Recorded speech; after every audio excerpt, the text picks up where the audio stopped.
Ladies and gentlemen, welcome back to the Crypto News Podcast. We are buzzing as always, coming in hot from Mexico still. If you're watching this on video, my apologies for the background behind me. There's only so much I can do here. We do not have a dishwasher, and it is what it is. We're making it work.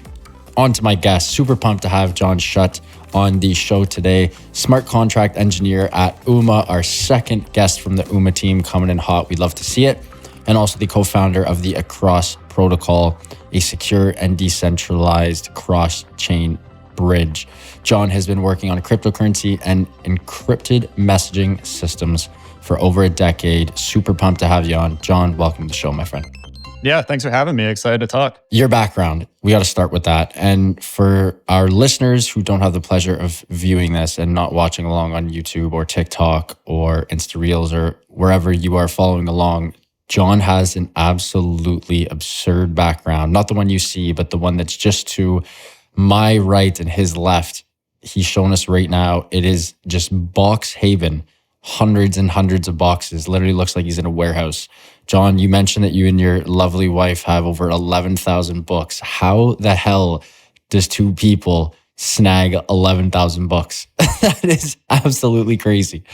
Yeah. So a couple of years ago, I guess it was 2017, a friend and I were trying to start a bookstore. And my neighbor's ex-girlfriend's father passed away. And my neighbor knew that I was into books. And he was like, hey, how many books do you think you could fit in here? Kind of looking around where I was staying in San Francisco. Because Butler Parnell Crittenden III had been collecting books for over 60 years. He had this very incredible collection, really deep cuts of history, sociology, that kind of thing. But when you have a collection of 12,000 books, there's nobody that can absorb that, even as a donation. So the family was just happy to have somebody who was willing to come out and just spend like a week of 14-hour days packing it into U-Haul trucks just to save the books. Because at that point, you just kind of have to pay somebody to throw them away, unless you're starting a bookstore. That's just way, way, way too many books. Like the library can't absorb that. Bookstores won't buy them from you. It's too many. And you're kind of dealing with the passing away of a loved one too. So there's no way that you have the mental or physical energy to handle all of that. So this is the inventory for a future bookstore. We brought them all down to Las Vegas, had to take two 22-foot U-Haul trucks on separate occasions because it's around 6 tons of books total. So, we only have an estimate based on average number of books per box and total weight, average weight of how many books there actually are.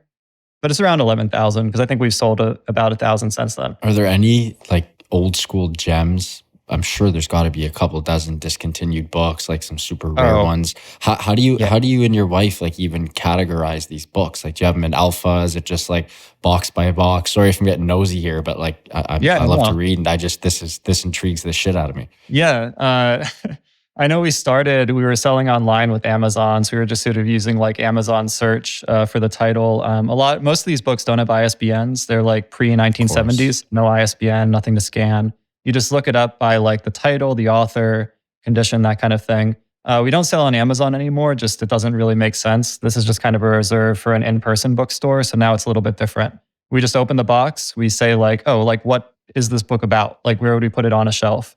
And then kind of categorize it that way and just go box by box and do it that way. When's the bookstore coming out? What's the plan for that? It's going to be a wacky, cool, futuristic bookstore. What do you and the lady have planned? Well, I don't have time for it right now. It's, I'm all about crypto at the moment. So the bookstore is for retirement. The books will be here. If I'm retiring in 40 years, good. All these books will be out of print. It'll be a rare bookstore then, So depending how long I'm working in crypto, it depends on whether it's a normal bookstore or a rare bookstore, I guess. Well, heck, if Bitcoin keeps doing what it does the last couple of days, you'll be retiring and before the end of 2023, and I'll be ripping down to Las Vegas to go visit your bookstore. Let's jump into that. Crazy, folks. For reference, we are recording on Tuesday, March 14th. This episode will air 6 days later on Monday, the 20th of March. This weekend, we had the SVB Silicon Valley Bank fiasco. It was an absolute shit show, to say the least.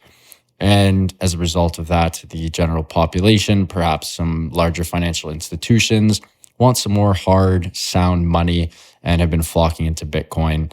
It's been easily the hottest story of the last sort of 4 or 5 days. John, I'd love your 2 cents on it. What do you think about the whole fiasco, the whole shit show? And will this parade continue on? Are we ever going to see the regulators actually lay the hammer down on the banks and and the big boys, or will the parade just keep going? I mean, I think that the regulators did lay their hammer down on the banks that dealt with crypto. So it felt like kind of a deliberate, targeted kind of thing to me. I think a lot of banks were situated similarly to Signature, which got shut down on a Sunday, and then they said, "Oh, we're bailing out every other bank except for the ones that dealt, really heavily with crypto and were close to the edge." There are still banks that are dealing with crypto. I mean, the industry hasn't shut down. Coinbase still works, but it's just kind of a reminder that banks are kind of inherently fragile. The nature of banking is that you take short-term deposits and you make long-term loans, and you hope that people don't come back for their money all at once. And if they do, there's not really anything you can do about that. So you say like, okay, Silicon Valley Bank made some bad decisions, but you know, ultimately they just got a lot of cash all at once. They put it into something that traditionally would be really safe, and then interest rates went up and everybody came back for their money all at once. And maybe there's just an aspect to it with social media that happens a lot faster now, which makes banks more fragile, which I think does kind of increase that regulatory pressure. There is kind of a sense that smaller, medium banks might be in trouble. Personally, the fiat that I have is sitting in a bank that if that one went down, society's got a lot of problems. I think a lot of people are kind of making that calculation, especially if you have over 250K in a bank. Like, why would I have that anywhere except for like Bank of America or, Chase or one of these big ones? They're fungible from a consumer perspective. So I think that it is kind of really troubling news for any bank besides like the top 10 American banks. Pretty crazy. It's definitely scary. Big eye opener as well. One of my favorite things is seeing like just the mayhem on Twitter of people being like, "Oh, I candidly never knew that when I loan money or when I give money to the bank, they can go and spend that and try to make a yield on that." I'm just like, what kind of rock have you been living under? It's absolutely nonsensical to me. I can't fathom that.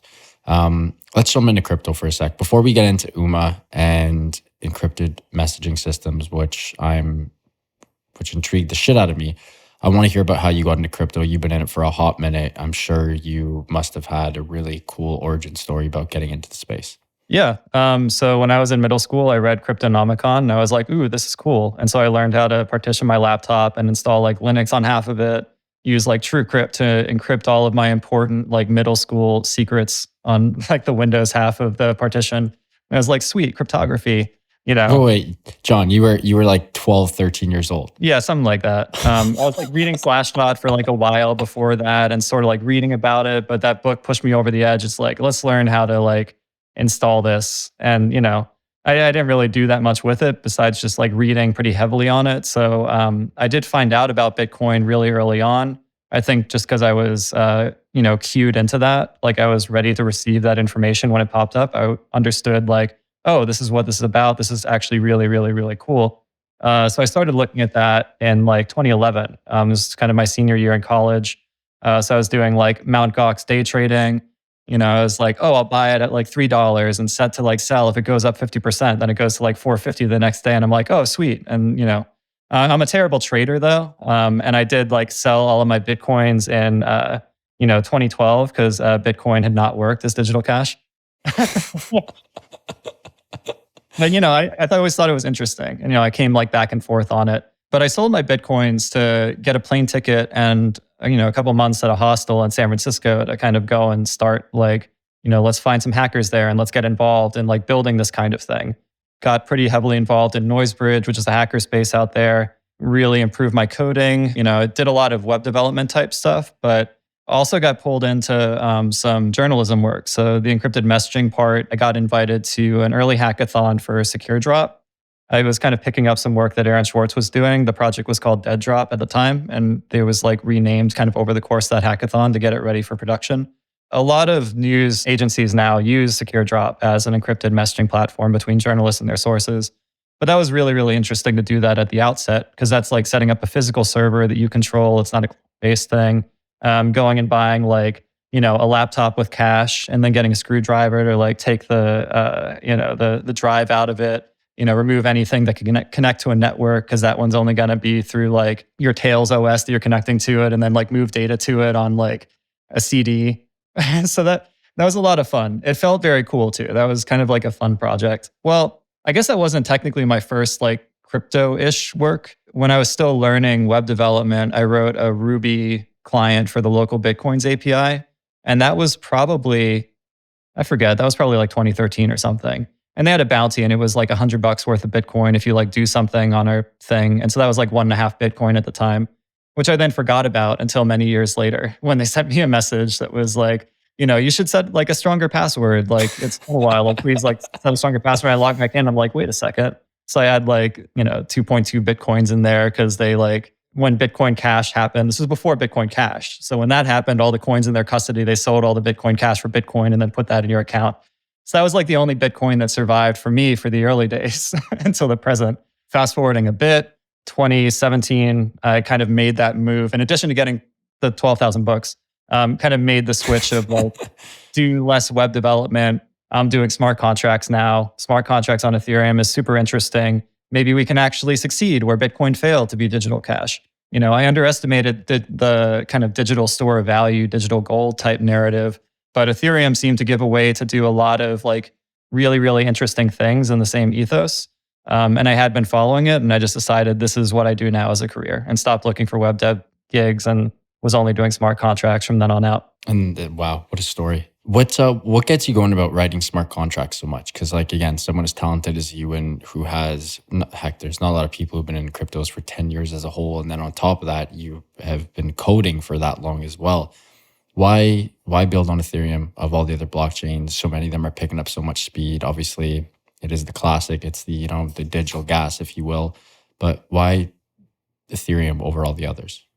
Yeah, I mean, I guess I focus on Ethereum. I think a lot of the energy is there. Like a lot of the interesting stuff that you would want to do is either on Ethereum or at least on EVM compatible chains. I'm not like an Ethereum maxi or anything. I do think that what the devs are doing is really cool. I do think that the ethos is strong. But if there was a smart contract network that came out that could do a whole bunch of stuff that Ethereum or Ethereum-like chains could not do, I would make the jump and explore that and, start learning like a whole new stack to do that. But I mean, that's mainly why. Like, I think we've barely started exploring the space of what smart contracts can do. I don't see a strong reason to go somewhere else. It takes a lot of like work. Like, let's just keep on exploring this for a bit and see what we can make it do. Right. I love that. Again, so rare. You're a rare breed, John, being in the space for that long. One last question before we get into Uma. The Bitcoin you had, can you give us a little sneak peek? Did you have like, I guess if you sold your Bitcoin for a plane ticket, you must have had, close to 100 Bitcoin kicking around? Well, yeah. Well, I was in college and I was a creative writing major in college, and I got to my senior year and I was like, wow, I'm about to graduate with a creative writing major. I'm not sure what I'm supposed to do with this. Let's like learn how to code, which isn't that far of a jump. Like I was doing computery stuff. So I just bought like a stack. I bought like one of those for dummies books that was like HTML, CSS, JavaScript, PHP, MySQL, Linux, and Apache. Like, learn how to do web dev and just kind of work my way through that and build my first web application, got my first like local Tallahassee, Florida web development job.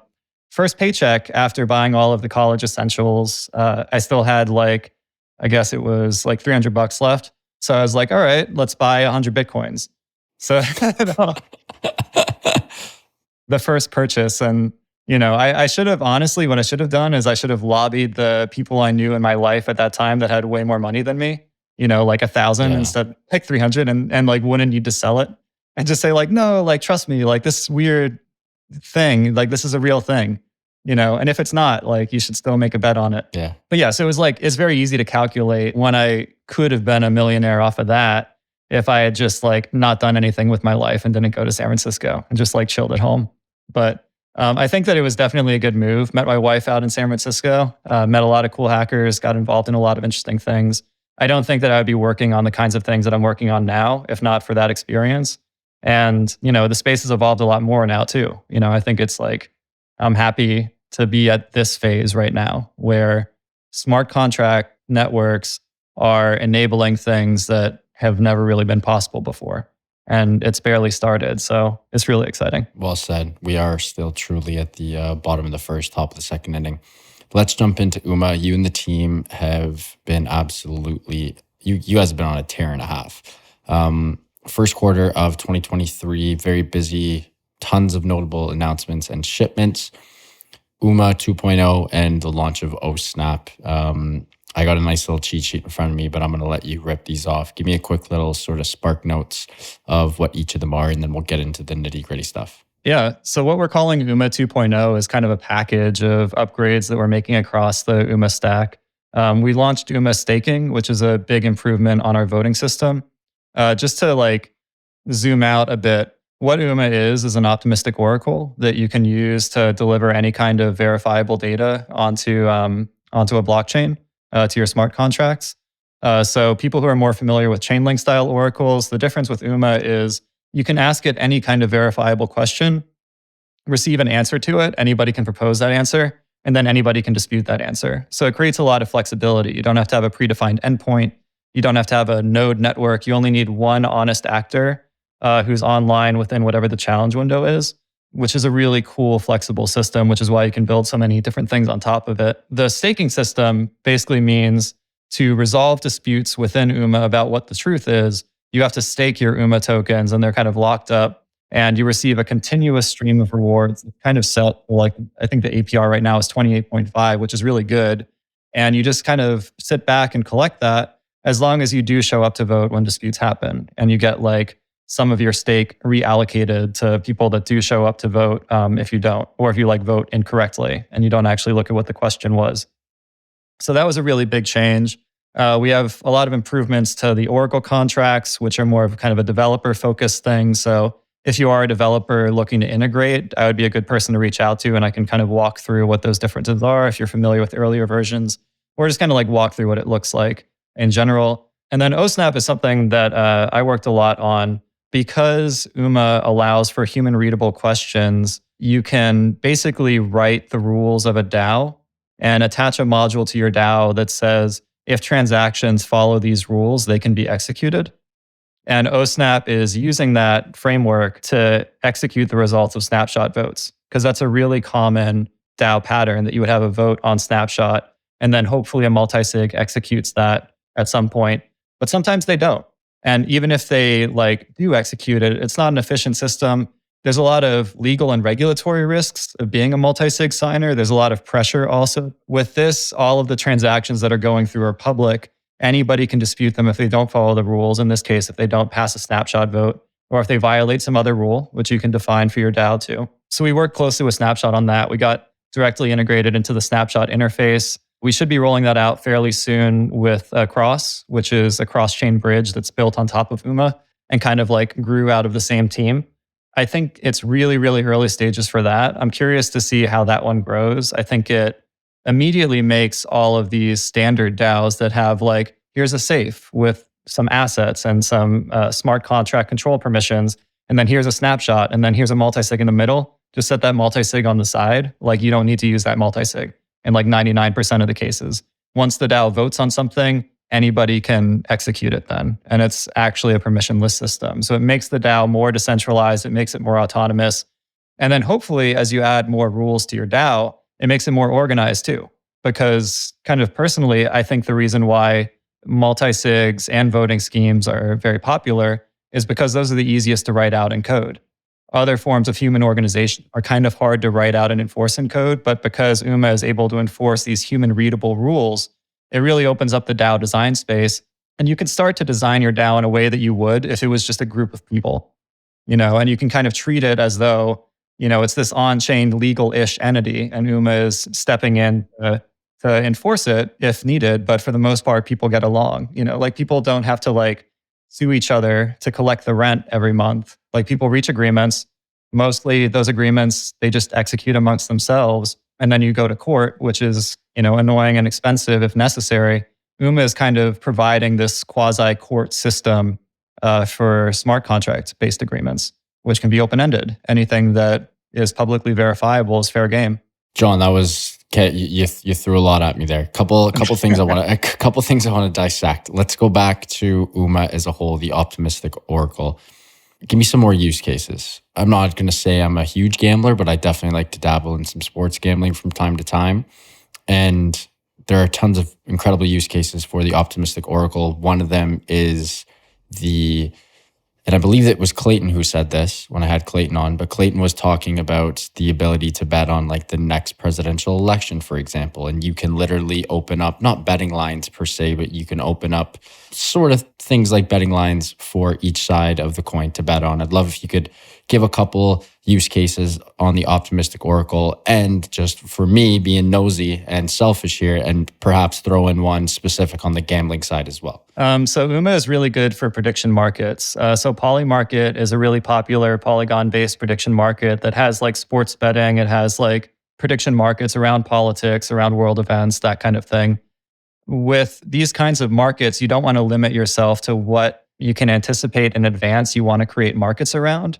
So if you're only doing sports, okay, maybe you have like a data feed that you can ingest from somewhere that's continually pushing like scores or like who won the game or whatever. But if you want to have it open-ended, that you want to be able to create markets on anything, an optimistic oracle is way better because you can just ask the question. Anybody can go and verify what the answer is, and anybody can post that answer or dispute it if it was wrong. So Polymarket adopted UMA. They wanted to decentralize their process more, use UMA to actually resolve all of their markets. So we resolve all their markets now. So you would basically have like a basketball game. You'll have kind of a question in advance, like, this game is going to happen. Tell us like who won this game, or like, what the score was or whatever it was. And once that answer is knowable, people kind of race to propose it because there's like a $10 reward, I think, right now. But with that $10 reward, you're also posting a bond that you're going to lose if you were wrong. And that's, I think it's $1,500 right now. So it's easy money as long as you're always right, or at least right like one out of 150 times, or like you're only wrong like one out of 150 times, because the bonds are like a big disincentive to ever be wrong. So that's one use case. Another use case, which is very similar, is insurance, where right now we have a lot of smart contract hacks. Euler got hacked earlier this week, and we actually have two insurance protocols, Sherlock and Cozy, which both use UMA under the hood for resolution. And their integrations are a little bit different too, but they both use UMA as kind of like an ultimate sort of resolution layer. And they both paid out markets based on like, was Euler hacked? And there's no way to set up a data feed that says whether something was hacked or not. That's just something that you can tell, like as a being, you can look at it. If you could predict what the hack would be and predefine it and do a technical check, that means that like you could probably prevent the hack. So by definition, this is like an unpredictable thing, but also very, very easy to verify for a human being that knows what they're looking at. So that's another really good use case. And we've made a strong push in prediction markets and insurance for that reason. And I think we have a call tomorrow with our founder, Hart, and the founder of Nexus Mutual to kind of talk through all this kind of stuff. And Nexus Mutual is also digging into their docs. Their system is actually fairly similar to resolve disputes about like whether some insurance should be paid out or not. Nexus has an internal system that looks a lot like an optimistic oracle. It's not really framed that way, but it just kind of seems like the best pattern for open-ended question resolution. And UMA's design is to be generalized. So any kind of truth that you're trying to bring on chain, where Nexus is more narrowly focused on, here are the markets we're covering, and here's our resolution system for these kinds of markets. And I assume their resolution system would just be all like internal dialogue, like, maybe like almost like a jury, like a classical jury in court kind of thing. Is that what it would look like? My understanding of it is less like jury in court, more like UMA's dispute resolution process, where it's all of the Nexus token holders kind of get together and vote on, what the answer is. I think that's how it ultimately turns out. I was just going to say a bunch of pros, like I guess a bunch of professional resolution disputers are in a room together and hammer it out kind of thing. I don't think it's the case there. I think that there are a lot of different people that hold like the Nexus Mutual tokens, just like there's a lot of different people that hold the UMA tokens. But if you have a defined methodology of how to arrive at the truth and how to determine these things, you can reach a Schelling point of what the answer is. So you don't necessarily have to be an expert in it to resolve these kinds of things. And that's why UMA is good for like anything that's publicly verifiable within like reasonable bounds. So it needs to be something that a person who's like a reasonably intelligent person with access to the internet is able to figure out what happened here. Interesting. So cool. John, we got to take a quick break. Got to give a huge shout out to our sponsor of the show. That is Prime XBT, who has been sponsoring the pod for a hot minute. We appreciate them and love the team over at Prime XBT. I've been using Prime XBT forever. I love it as they offer a robust trading system for both beginners and professional traders. It doesn't matter if you're a rookie or a vet, you can easily design and customize your layouts and widgets to best fit your trading style. Prime XBT is also running an exclusive promotion for listeners of the Crypto News podcast. After making your first deposit, 50%, that is 50% of that first deposit will be credited to your account that can be used as bonus to additional open positions. The promo code is CryptoNews50. That is CryptoNews50 to take advantage of this offer and receive 50% of your deposit credited to your trading account. Huge shout out Prime XBT. And now back to the show with John. John, let's keep buzzing on UMA for a bit. The new updates that you guys did, UMA 2.0, why do you and the team put so much emphasis on the DAO aspect? Like, there's so many different areas where you could utilize the optimistic oracle and the whole tech stack of UMA, but you and the team continue to really hammer down on DAOs. I know when Clayton was on the pod, he absolutely crushed this, and I'd love to get your opinion on this as well. I just think that DAOs have a lot of potential as a way of organizing humans, and it's mostly untapped because you're stuck in whatever is the easiest to write into code. And that restricts you not only in the design of how the DAO is governed, but who can govern it. If you're not able to set up MetaMask, you don't really have a way to participate in a DAO. And even if you can set up MetaMask, even people who are setting up MetaMask and they're voting, they might not know how to compose transactions, and they might not know what the transactions do. And they can't deploy the contracts that are going to execute them anyway. And they can't be on a multi-sig to evaluate the transactions to make sure that everything is lined up with what DAO voted on. There's all of these blockers. And the more human legible you can make it, the more people can get involved. Because even if you build the most robust technical validation system, if the technology is locking people out and they can't use it, it really limits what the DAO can actually accomplish. And you would look at a large number of use cases where it's some kind of corporation or cooperative, this non-technical thing, keep this away from the blockchain entirely because people aren't able to interact with it and understand what's going on. They can't defend themselves in this system. They might lose a bunch of money, not understand why. They might not participate. They might not know that they're supposed to participate or how. They might get tricked into participating wrongly. There's just all kinds of downsides. So UMA's strength in being able to verify these things based on human readable rules, I think is really powerful. I think it has a massive amount of potential. I don't think it's really, there have been people trying to tackle this. Aragon is very much into optimistic governance. Claros has done interesting work in this space. I think Teller also launched another thing that's kind of related to this. But I think at UMA, we really want to explore the edges of this. And I think our work in prediction markets and insurance has also sort of influenced that, where you can see you can resolve a lot of things that are normally off limits to smart contracts. It's not just about prices. And I think that over the years at UMA, we've realized the flexibility and power of the optimistic oracle. I don't think we really knew that originally. UMA was really kind of focused on financial derivatives and on-chain finance kind of things, which you can still do with it too. There's a lot of cool products around that I could, talk your ear off about. But we realized also it can answer any question. You can just ask it a question. And we just we kind of launched a speculative, we call them identifiers, the set of methodology for determining the answer to a request that comes to the oracle. And it was just yes or no query, where you just send in a string and it's yes or no. And that kind of became the basis of prediction market and insurance integrations, and ultimately this optimistic governance integration with OSNAP. So there is a lot of power in that. I don't think we are near the edges of what we can do with it. So me personally, I'm very much about it. And I know other members of the team are also very much about other types of products that you can build with UMA too. So it's not only about DAO governance. We've got about I think 30 people across the UMA and across teams. And Across is actually, I think the Across team might be larger than the UMA team right now. And they use UMA to verify that all of the bridge relays are happening correctly. But they're all about cross-chain bridging, cross-chain messaging, not even really about DAO governance at all. So I would definitely encourage people to think about what else does this unlock? It's not just about DAOs or prediction markets or insurance. It could be the financial stuff. It could be bridging, lending protocols. Yeah, anything that requires external data.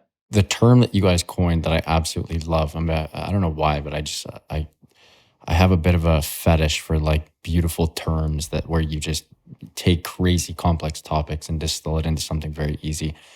Your guys' sort of ethos is solutions for making on-chain transactions based on off-chain voting decisions.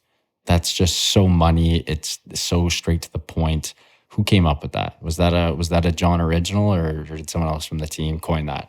That definitely wasn't me. I'm not sure who came up with that exactly. I think it was probably like refined over a lot of conversation.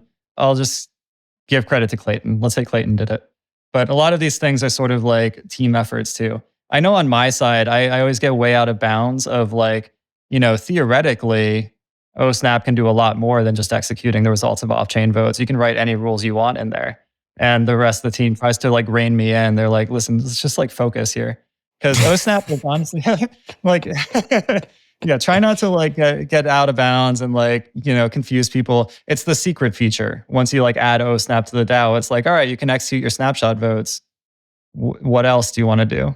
And it's already set up now. Just update your rules, and now you can add some more rules to it. So that's kind of my secret like agenda here when people install OSNAP. Because OSNAP is actually very, very, very easy to set up. It does like one job extremely well. Going through it, I do the demos of it. It takes like 5 minutes to deploy an OSNAP module to a safe and then configure it with a snapshot space and then run through the process of proposing and executing some transactions through snapshot. And it's all not just human readable, but like you can just point and click to set it up. You don't have to go to the command line or know any code or anything.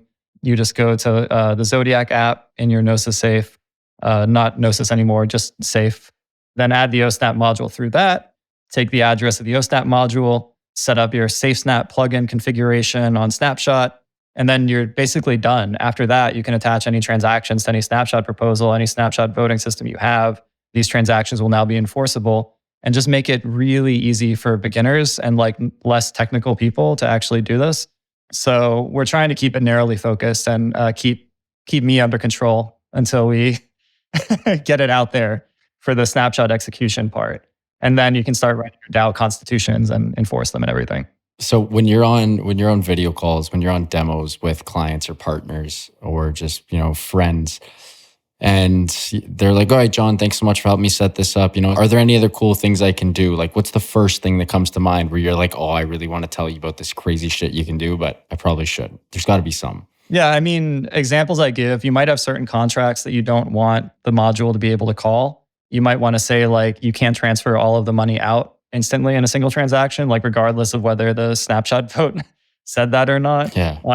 And add additional guards. And there's like some more tooling that I'm starting to build around this too, where you can sort of like block these things at a technical level too, where I think like technical verification is sort of useful in some cases where it's like really easy to filter out like, oh, this is about to send funds to the zero address and we don't want to do that. Right. Or like this is going to like, an address that we never want to interact with. Like here's like a list of addresses of contracts that we know have been hacked, that kind of thing. But one really good one I think is like how you would structure a like human corporation normally, or nonprofit corporations included, is people might have a budget and they're allowed to spend that budget within certain bounds. You could encode that into rules of like this address allowed to withdraw like up to $1,000 a month to do stuff until we state otherwise, or they're allowed to like make these certain trades. Like you're managing the treasury, you have a voted on treasury management strategy where it's like, maybe it's just between ETH and USDC. Like if this is happening, you can trade it to ETH. If this is happening, you can trade it to USDC. Or like you can sell like the DAO's project token for fundraising, but only within these parameters based on these things that are happening in the world. So the DAO could like vote on that. It's authorized. And then anybody can execute it. You're not even relying on like another vote for that. You don't even necessarily have to rely on some designated manager for that or designated addresses. You could just say like anybody can execute this and claim a reward. And now you're getting into that autonomous part. Like the DAO's will has been formed. You can execute this trade on our DAO's behalf to execute our will, and you can claim, a $10 reward. And it's kind of like the polymarket thing. Like people go and they settle these polymarket markets because they can get a $10 reward. And that's kind of through UMA's Oracle system. You could set that up for your DAO to automate your DAO's operations. It's like, hey, we want to rebalance this once a day or something. Whoever gets there first gets $10 or something. And once people know that reward is there, they'll race to, basically form a keeper network around your DAO based on the rules that you specified. They can pay themselves. You don't have to vote to pay them. They don't have to trust you. It's huge. Right, exactly. Another thing too is just like contract agreements between people. You could write out your contract, put the funds in a safe. As people fulfill elements of the contract that are publicly verifiable, they just go to the safe and they pay themselves. Wow, that streamlines a massive, tedious process and takes out a lot of the third-party stakeholders. Wow, that's crazy. Yep, and it's like it sucks to be a multi-sig signer too. Like, multi-sig signers you might think would dislike having some of their power taken away, but it's not fun to be a multi-sig signer. No, I've done it in the past and it's a nightmare. It's also not fun when you have to sign within a certain time frame with people in other parts of the world as you. Yeah. That's nightmare fuel. John, this has been an absolute treat. Couple more questions here. You and the team sort of not branched out, but a sister product. Perhaps I'm wrong there. My apologies, but a sister product of UMA is a cross protocol. I know you briefly brought it up, a world-class bridge system. I'd love if you could give me the TLDR on Across. Yeah. So the way that Across works is you have Ethereum L1, you have all these L2 networks that are kind of connected to Ethereum L1. Across allows you to more or less instantly bridge funds from any L2 to any L2 and L1, like within this network. And it's with concentrated liquidity though. So you're only using the canonical representations of each token. You don't have wrap tokens, which is kind of a huge bridge concern for security. You don't have synthetic bridging tokens and like an AMM mechanism. There's no AMM, which means that it can do really large volume really fast. The basic mechanism is you're on Arbitrum, and let's say you're trying to move $1 million USDC to Optimism. A relayer on Optimism sees your deposit to the Across contract on Arbitrum and just gives you $1 million USDC minus fees on Optimism, and then puts in a bill to the Across protocol for reimbursement, essentially. I'm like simplifying it a little bit. Like in reality, it's more efficient because there's a data worker that's bundling together a whole lot of relayer refunds. But you can basically collect a fee to be a relayer. You're posting, kind of a bond with that, which you get back every couple of hours once your relay is determined to be successful. And then you collect like your money back plus a fee, whatever you sent plus a fee from the protocol. And you can get that back anywhere you want. So you can get refunded on Polygon. So if you're a really sophisticated actor, which is really cool, you could basically like not only bridge for free, you kind of get paid to bridge because you bridged other people's assets. And you're just predicting like where the money's going next. Like where am I gonna like relay next? That's kind of the game. So it kind of solves that problem of like capital movement that's pushed off to this incentivized relayer system because you want to get your money where you're gonna do your next relay like almost immediately once you can. So that's really cool. All of the liquidity is in like a single concentrated pool on Ethereum L1. So you're not exposed to any like L2 related risks or sidechain related risks. It's all on L1, and the different L2 and sidechain pools will get filled up as needed from L1. And there's a lot of cool stuff for Across V3. The team recently posted a roadmap. I was more involved at kind of like the beginning of Across V1, and the team since then has like made much better versions of Across, kind of built around the same concepts. But V3 is going to expand it to other chains using like some ZK technology to be able to send messages to these other chains that don't have a native bridge to Ethereum. So like Avalanche, BSC, those kinds of places. Where right now that's been off limits to Across, but ZK messaging actually opens it up, which is kind of interesting too. Like people think of optimistic mechanisms and ZK mechanisms as being in competition, but they can be really symbiotic. And even for like ZK proofs, I personally think in a lot of cases you could make the process more efficient by generating the ZK proof off-chain, optimistically proposing it on-chain, only do the expensive ZK proof on-chain if the optimistic mechanism is disputed. That's really in the weeds, but like I think in most cases that's actually better and like a lot cheaper. And I think that the space kind of eventually goes to that. Like you'll have your ZK stuff running through optimistic rails just because it's a lot easier to just say like, here's what it is, if I'm lying, take the money. Versus like actually running through the proof on chain. Because anybody can go and prove it off chain for not, but more easily. A hell of a lot cheaper and a hell of a lot more efficient. John, what an episode. Couple more quick questions. We got to do the hot take factory. Couple hot takes from John. Let them fly. Only things that you believe in, whereas most other people do not. What do you got for me? Okay. I think crypto people are afraid of interacting with the real world because there's so much regulatory hostility and it just feels really like difficult. And you can see that with all of the bank regulations, banks getting taken over just because they're associated with crypto, USDC getting wobbly.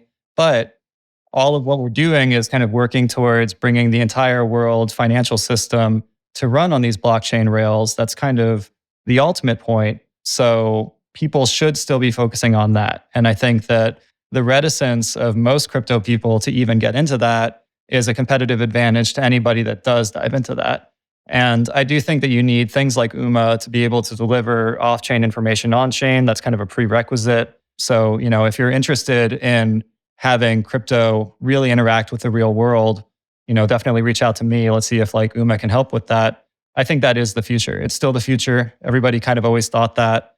People were less scared before the powers that be kind of started fighting back. And before a lot of crypto people, to be fair, messed things up pretty badly on their individual projects, which triggered a lot of regulators to get way more hostile than they would be otherwise. But yeah, the future of on-chain is bringing in real-world stuff. It's like electrification. What can you not use electricity for? Like, who's not going to have electricity in the long run? Everything's going to run on crypto. But the early days, that's going to be hard. So go for it. Well said. John, what a speech to end. Give me goosebumps. Firing me up. I love that.